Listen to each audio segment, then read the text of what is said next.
Dear student, good morning.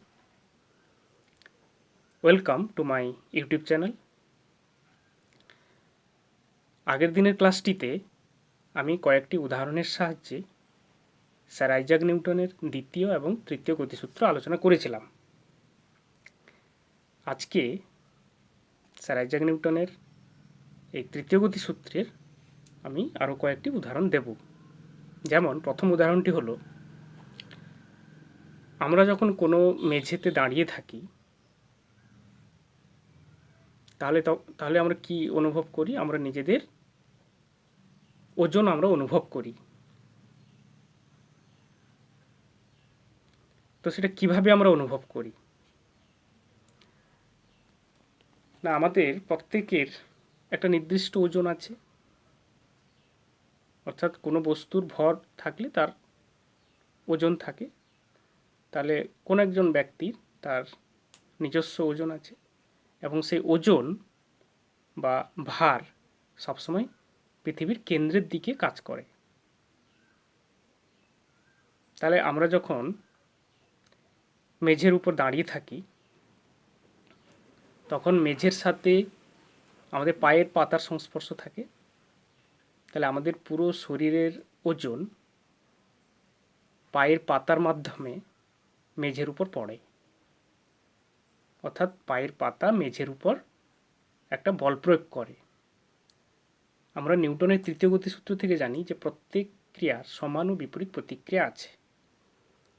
তাহলে এখানে যখন পায়ের পাতার সাহায্যে পুরো শরীরের ওজন পৃথিবীর উপর দেওয়া হলো, পৃথিবীও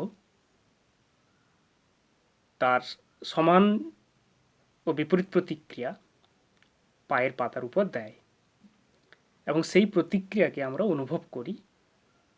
অর্থাৎ আমরা নিজের ওজন সেইভাবেই অনুভব করতে পারি। এখানে যে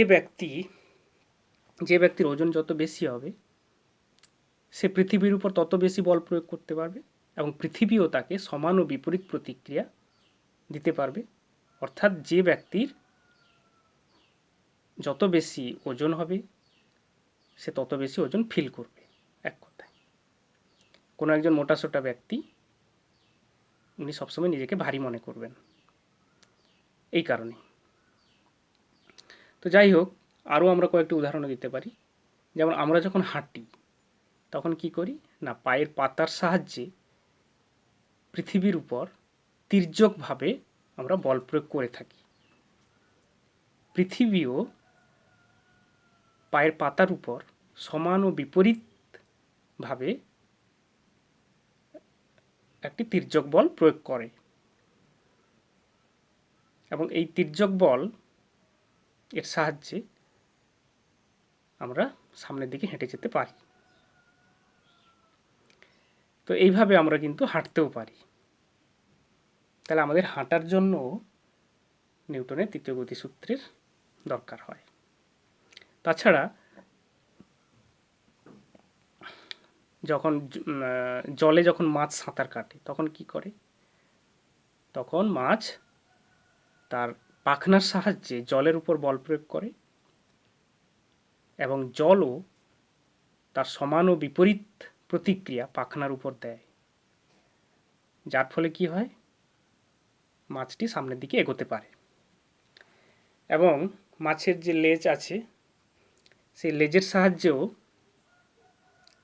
জলের উপর সে বল প্রয়োগ করতে পারে, যার ফলে কি হয় না, যার ফলে মাছ তার দিক পরিবর্তন করতে পারে, মানে যেতে যেতে রাস্তায় ও দিক পরিবর্তনও করতে পারে লেজের সাহায্যে। তো এই বিষয়গুলি সম্পর্কে আমরা জানলাম। তো আজকে আমরা নতুন আরেকটি বিষয় সম্পর্কে জানব, যেটি হলো শক্তি ও কার্য। তার আগে আমরা কয়েকটি কথা এখানে বলবো। আচ্ছা বলো, তোমাদেরকে জিজ্ঞাসা করছি, যখন তোমরা অনেকক্ষণ না খেয়েই থাকো তখন কি তোমাদের পড়তে ভালো লাগে না খেলতে ভালো লাগে? নিশ্চয়ই কোনো কিছুই ভালো লাগে না, পড়তেও ভালো লাগে না, খেলতেও ভালো লাগে না। তাই তো? এই জন্য তোমাদের আমাদের স্কুল টাইমের মধ্যে টিফিনের টাইম আলাদা করে দেওয়া হয়েছে। ঠিক আছে, তার মানে আবার যখন তোমরা বেশ পেট পুরে খেয়ে নাও, তখন দেখবে বেশ খেলতে বা পড়তে বা কোনো কিছু কাজ করতে বেশ ভালো লাগছে। অর্থাৎ আমরা কি জানলাম তাহলে? যে তাহলে আমাদের এই খাবারের মধ্যে এমন কিছু আছে যার জন্য আমরা কাজ করার সামর্থ্য অর্জন করি। এখানে কাজ বলতে এখানে আমি যেটা উদাহরণ দিলাম, খেলা বা পড়া, এগুলো তো কাজ। তাহলে খাদ্যের মধ্যে এমন কিছু আছে যেটা আমাদের শরীরে প্রবেশ করলে আমাদের কাজ করার সামর্থ্য অর্জিত হয়।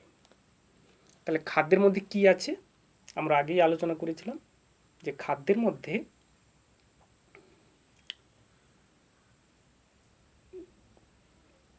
কি থাকে? খাদ্যের মধ্যে গ্লুকোজ থাকে বা কিছু শক্তি থাকে। গ্লুকোজ থেকে আমরা গ্লুকোজকে ভেঙে শক্তি পাই। তাহলে আলটিমেট আমরা খাদ্য থেকে আমরা ক্যালোরি পাই বলতে পারি। দেখবে তোমরা বিভিন্ন খাদ্যের মানে বিভিন্ন খাবারের প্যাকেটে দেখবে তার ক্যালোরির মূল্য লেখা থাকে। যেমন বিস্কুট বা কেক, দেখবে তোমরা প্যাকেটে তার পাশে ক্যালোরি মূল্য লেখা থাকে। মানে ওই খাবারটা খেলে এত ক্যালোরি শক্তি শরীরে সৃষ্টি হবে। তো যাই হোক, আমরা খাদ্য থেকে তাহলে ক্যালোরি বা শক্তি পাই। তাহলে আমরা কি বুঝলাম? যে কাজ করার সামর্থ্যকেই আমরা শক্তি বলতে পারি। তো তাহলে এখানে আমরা বুঝলাম যে কাজ করার জন্য কি চাই? শক্তি চাই। তো আমরা এই বিষয়টাকে কয়েকটি উদাহরণের সাহায্যে আমরা বুঝে নেব, তাহলে তোমাদের বুঝতে সুবিধা হবে। ধরো আমি 10টি বই কালেক্ট করলাম। একই মাপের ধরে নাও 10টি বই কালেক্ট করলাম। মোটামুটি ভারী, খুব বেশি ভারীও নয়, খুব হালকাও নয়, মোটামুটি ভারী 10টি বই নিলাম আর 10টি খাতা নিলাম। এই 10টি বই এবং 10টি খাতাকে একসাথে আমি একটি ব্যাগে ঢুকিয়ে দিলাম। তোমাদের স্কুল ব্যাগে ঢুকিয়ে দিলাম। এবার তোমাকে বলা হলো যে এই স্কুল ব্যাগটিকে তুমি একটি চেয়ারে রাখো, মেঝে থেকে চেয়ারে তোলো। তো তুমি কি করলে? প্রথমে সেটাকে মেঝে থেকে চেয়ারে তুললে। তার জন্য তোমার কিছু পরিশ্রম হবে, তুমি সেটা ফিল করতে পারবে। এবার সেটাকে আবার চেয়ার থেকে মেঝেতে নামিয়ে দেওয়া হলো। এবার বলা হলো যে ওই ব্যাগটিকে, মানে যে ব্যাগে 10টি বই আর 10টি খাতা আছে, ওই ব্যাগটিকে আবার টেবিলের উপর তোলো। তখন তুমি কি করলে? যে সেটাকে মেঝে থেকে টেবিলের উপর তুললে। তার জন্য আবার তোমার পরিশ্রম হলো। এখন প্রশ্ন হচ্ছে, এই যে দুই ক্ষেত্রে আমি বললাম, একবার টেবিলে একবার চেয়ারে, দুই ক্ষেত্রে বস্তুটির উপর, মানে বস্তুটিকে তুলতে, মেঝে থেকে উপরে তুলতে কি একই পরিমাণ বল প্রয়োগ করতে হয়েছে? Yes or no? এখানে বলবো যে হ্যাঁ, একই পরিমাণ বল প্রয়োগ করতে হয়েছে।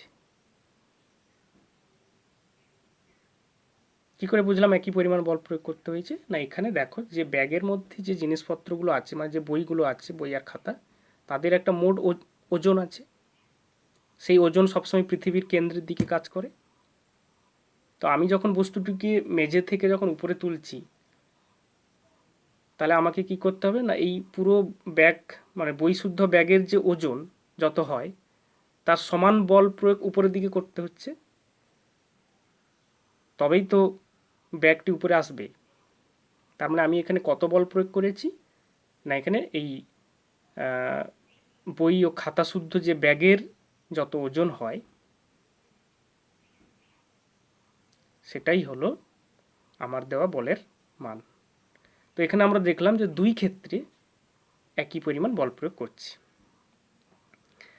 এবার নেক্সট প্রশ্ন হচ্ছে যে এখানে কোন ক্ষেত্রে তোমাকে বেশি পরিশ্রম লাগলো।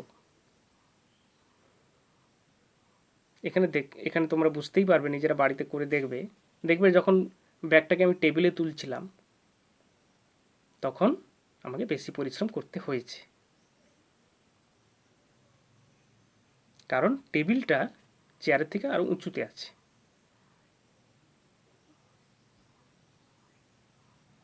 অর্থাৎ কি দেখলাম, যে একই ভারী কোনো বস্তুকে বিভিন্ন উচ্চতায় নিয়ে যেতে আমাকে বিভিন্ন পরিমাণ পরিশ্রম করতে হচ্ছে। বেশি উচ্চতায় নিয়ে যেতে বেশি পরিশ্রম, কম উচ্চতায় নিয়ে যেতে কম পরিশ্রম। আচ্ছা, এবার আসছি আলাদা আরেকটি পরীক্ষা। তো এখানে আমি কি করলাম, সেই ব্যাগে কি আছে, সেই 10টি বই 10টি খাতা আছে। এবার আমি নেক্সট পরীক্ষার জন্য কি করব না, এই খাতা ও বই শুদ্ধ ব্যাগটিকে আমি চেয়ারে রাখলাম, আবার মেঝে থেকে চেয়ারে তুললাম। এবার আমি বুঝতে পারবো আমার কত পরিশ্রম হচ্ছে, মোটামুটি আমরা ফিল করতে পারবো।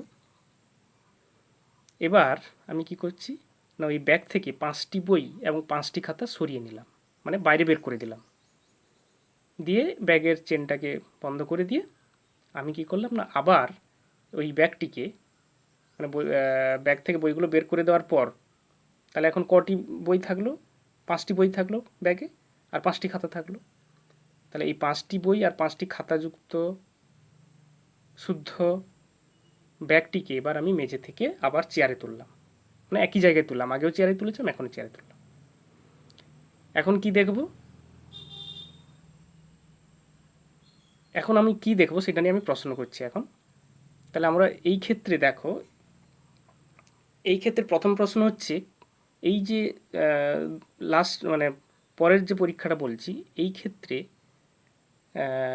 আমাদের যে বলতে হবে যে কোন ক্ষেত্রে আমার বেশি পরিশ্রম লাগলো।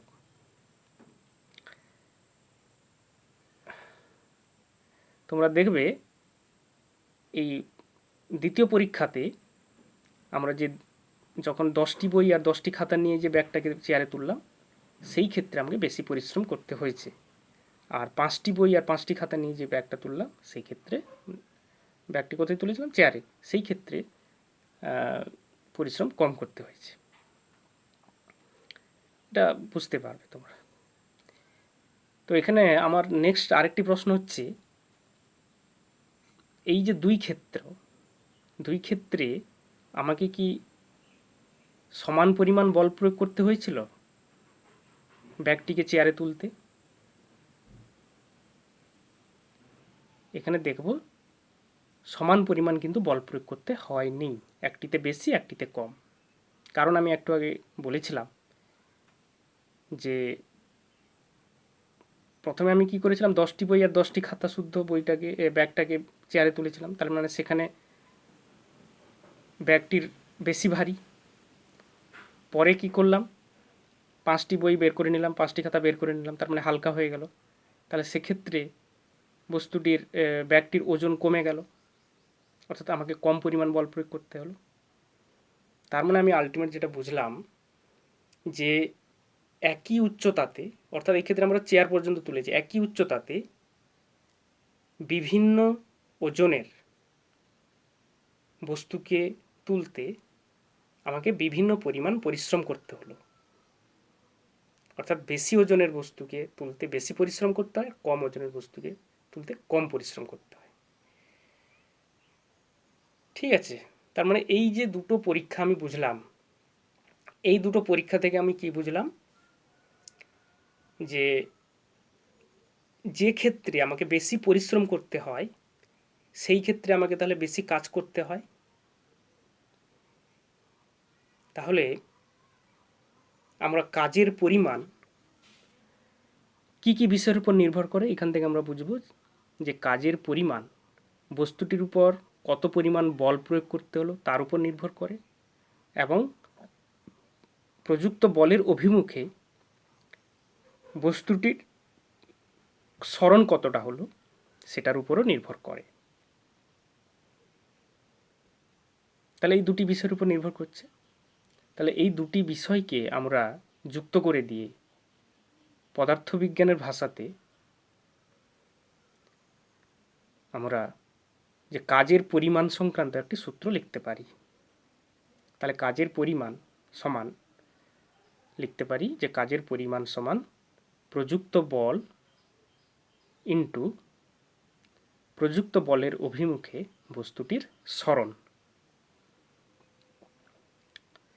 তো আমরা আমরা এখানে কৃতকার্যকে আমরা ওয়ার্ক ডান বলি, অর্থাৎ শর্ট ফর্মে আমরা ডব্লিউ লিখব, এবং প্রযুক্ত বলকে আমরা ফোর্স শর্ট ফর্মে এফ লিখব, ক্যাপিটাল এফ, এবং প্রযুক্ত বলের অভিমুখে বস্তুর সরণকে আমরা সরণ মানে ডিসপ্লেসমেন্ট, সেখানে ডি বলবো, অর্থাৎ W equals to F into D, এটা লিখতে পারি। এটা হচ্ছে সূত্র,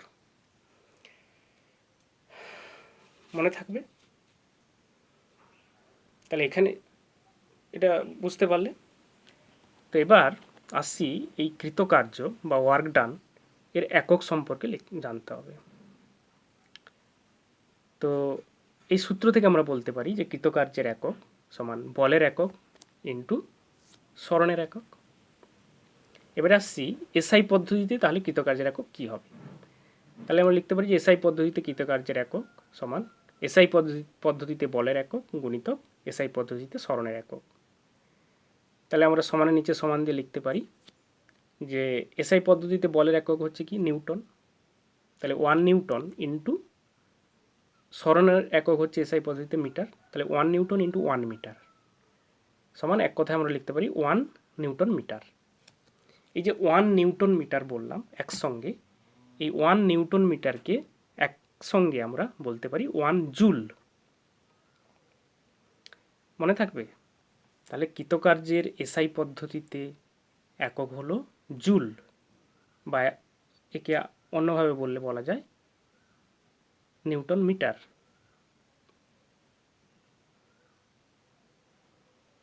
ঠিক আছে, এবার এখান থেকে তোমাদের অনেক সময় প্রশ্ন আসে যে 1 জুল কাকে বলে, তাহলে তোমরা কি লিখবে